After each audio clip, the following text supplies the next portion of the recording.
نحمده ونصلي ونسلم على رسوله الكريم أما بعد فأعوذ بالله من الشيطان الرجيم بسم الله الرحمن الرحيم السلام علیکم ورحمۃ اللہ وبرکاتہ۔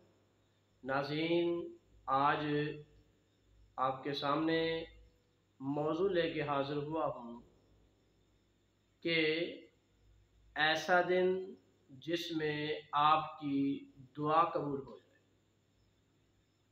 ناظرین، دعا ایک ایسا عمل ہے جو انسان کی خطاؤں کو معاف کرنے کا اللہ کی بارگاہ میں ایک ذریعہ ہے۔ جب آپ اللہ کی بارگاہ میں دعا کے ہاتھ اٹھاتے ہیں اور گریہ زاری کرتے ہیں، عاجزی اور انکساری کے ساتھ بارگاہ الہی میں دعا طلب کرتے ہیں، تو اللہ پاک آپ کی شکل کو نہیں دیکھتا، آپ کے کردار کو نہیں دیکھتا، آپ کے رویوں کو نہیں دیکھتا، طور و اطوار کو نہیں دیکھتا، وہ یہ دیکھتا ہے کہ میرا بندہ مانگ کیا رہا۔ اسی لیے صلحاء نے لکھا ہے کہ دعا کی قبولیت کی پہلی شرط یہ ہے کہ آپ اللہ کی بارگاہ میں عاجزی اور انکساری کے ساتھ حاضر ہو جائیں۔ اور پھر دوسرا کام یہ ہے کہ جس بات کے لیے، جس مقصد کے لیے آپ دعا طلب کر رہے ہیں، اس مقصد کے پورا ہونے کا اللہ پر یقین رکھا جائے۔ یعنی دعا کی قبولیت کی شرط یہ ہے کہ آپ اللہ پر یقین بھی رکھیں کہ میرا اللہ میری دعا قبول فرمائے گا۔ حضرت جی وقار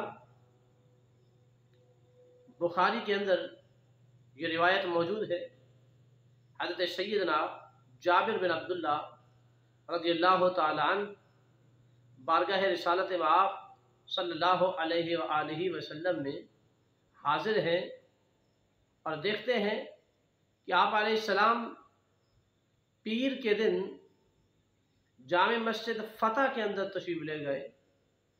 وہاں جا کر محبوب کائنات صلی اللہ علیہ وآلہ وسلم نے دعا فرمائی اور پلٹ کے واپس لوٹ آئے۔ پھر اگلے دن منگل کے روز حضور علیہ السلام پھر اسی مقام پر تشریف لے گئے اور آپ نے جا کے دعا فرمائی اور دعا فرمانے کے بعد پلٹ کر واپس آ گئے۔ پھر تیسرے دن بدھ کا دن نماز ظہر کی ادائیگی کے بعد حضور مسجد فتح کے اندر تشریف لے گئے اور آپ نے وہاں جا کر اللہ کی بارگاہ میں التجا کی، دعا کی۔ اللہ پاک نے آپ کی دعا کو شرف قبولیت عطا فرمائی۔ حضرت جابر فرماتے ہیں، میں نے حضور علیہ السلام کے چہرہ انور پر خوشی کے آثار دیکھے۔ میں سمجھ گیا کہ آقا کریم علیہ السلام کی دعا کو اللہ پاک نے شرف قبولیت عطا فرما دیا ہے۔ حاضرین، یہ روایت بخاری نقل کی ہے اور کوئی اعتراض کر سکتا ہے کہ حضور کی تیسرے دن دعا کیوں قبول ہوئی؟ حضرت گرامی، آقا علیہ السلام کی دعا مانگنے کی بھی حاجت نہیں ہوتی۔ حضور چاہیں تو صرف خیال فرمائیں تو اللہ دعا قبول فرما دیتا ہے۔ یہ تعلیم امت کے لیے تھا، امت کو اہمیت کا دن بتانا مقصود تھا، اس لیے تاکہ لوگوں کو پتہ چل جائے کہ بدھ کے دن اللہ کی بارگاہ میں دعا کی قبولیت کا وقت کون سا ہے۔ اس اہمیت کو اجاگر کرنے کے لیے اللہ پاک نے آپ کی دعا کو بدھ کے دن ظہر اور عصر کے درمیانی وقت میں قبول کیا۔ حضرت جابر فرماتے ہیں، میری زندگی کا معمول بن گیا اس دن سے کہ جب میں کسی مشکل میں پڑتا، کسی پریشانی میں پڑتا، تو میں فوراً مسجد فتح کے اندر چلا جاتا۔ بدھ کے دن ظہر کی نماز کی ادائیگی کے بعد وہاں جا کر اللہ کی بارگاہ میں التجا کرتا اور اللہ پاک میری دعا کو شرف قبولیت عطا فرماتا۔